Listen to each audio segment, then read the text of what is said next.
warahmatullahi wabarakatuh.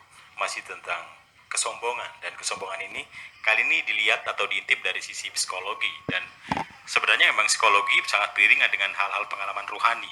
Dan kali ini kita akan dengarkan bagaimana penjelasan dari Buya Syakur tentang kesombongan dari sisi tinjauan psikologinya, karena ternyata kesombongan juga dibawa sampai ke perjalanan akhirat begitu. Silakan Buya.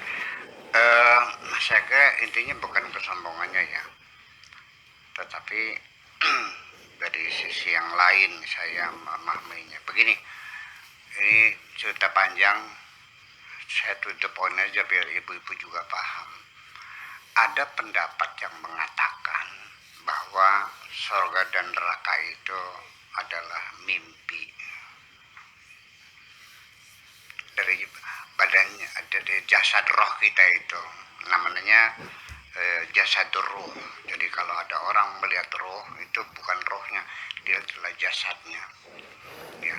Karena kita nanti di akhirat itu sekalipun sudah menjadi makhluk rohani, kita saling mengenal. Ini Imam Syafi'i, ini Kang Dona, nah ya, jasad, karena dia berjasad gitu.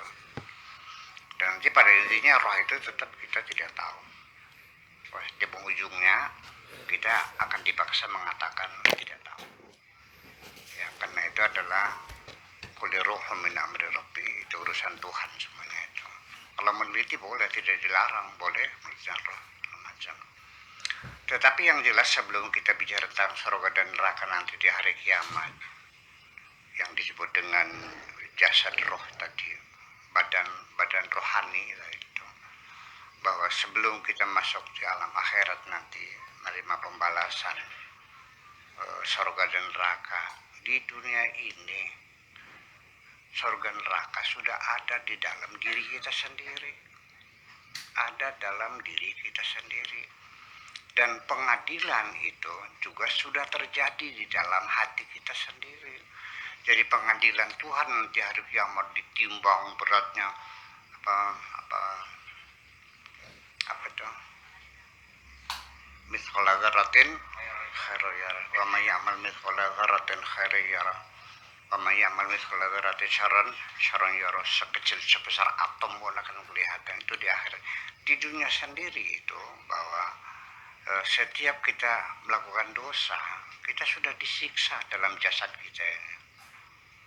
Setiap kita berbuat kebaikan-kebaikan, sebelum nanti kita masuk ke neraka, ke surga, kita sudah mendapatkan surga itu sendiri di dunia ini.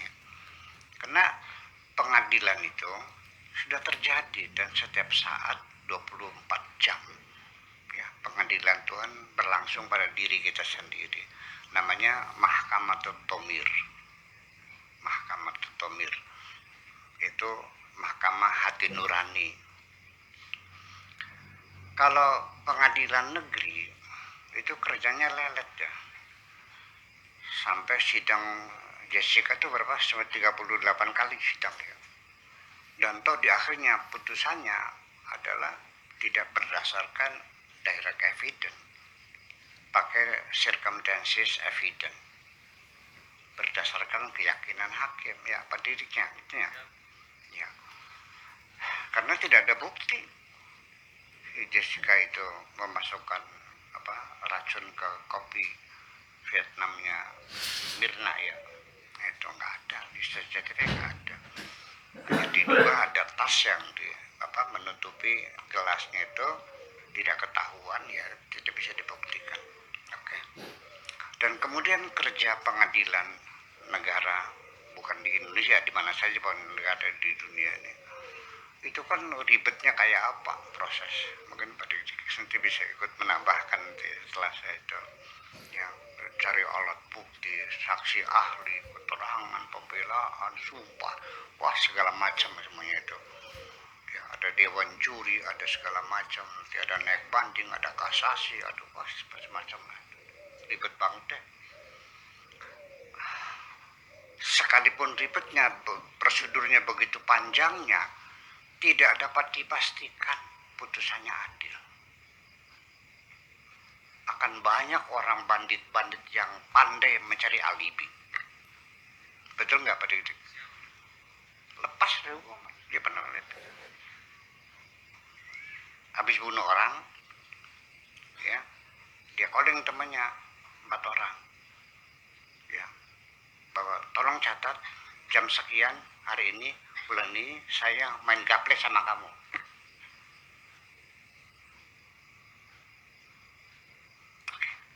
Kasih 1 miliaran. Dia tertuduh sama. Saya tidak ada di tempat itu. Waktu terjadi peristiwa itu, saya berada di Surabaya. Saya main gaple. Dengan siapa? Anu panggil. Saksi bersumpah, iya, betul. Selesai. Tidak mungkin orang di Surabaya bisa membunuh di Jakarta pada detik yang sama. Selesai. Itu salah satu alibi aja. Makanya teori-teori Agatha Christie gitu. Ketika seorang penjahat itu bisa ngerampok supaya dia bisa manipulasi, tidak bisa tertangkap. Tahu nggak sembunyinya di mana? Di kantor polisi. Ajak polisi, ya masuk sel kan, ya udah salam, mau cari di mana? Itu banyak lah, saya lebih paham begitu. Akan tetapi di dalam diri kita sendiri ada proses pengadilan rohani namanya, pengadilan hati nurani itu, dan tidak bisa dibohongi. Nanti saksinya ada di dalam diri kita sendiri. Jaksa penuntut umumnya ada dalam diri kita sendiri. Polisinya ada dalam diri kita sendiri. Hakimnya ada dalam diri kita sendiri. Dan sidangnya sangat singkat sekali. Langsung ketok palu. Ya, karena semuanya sudah berada di sana. Dan tidak ada yang bohong, semuanya jujur. Selamat datang di era baru.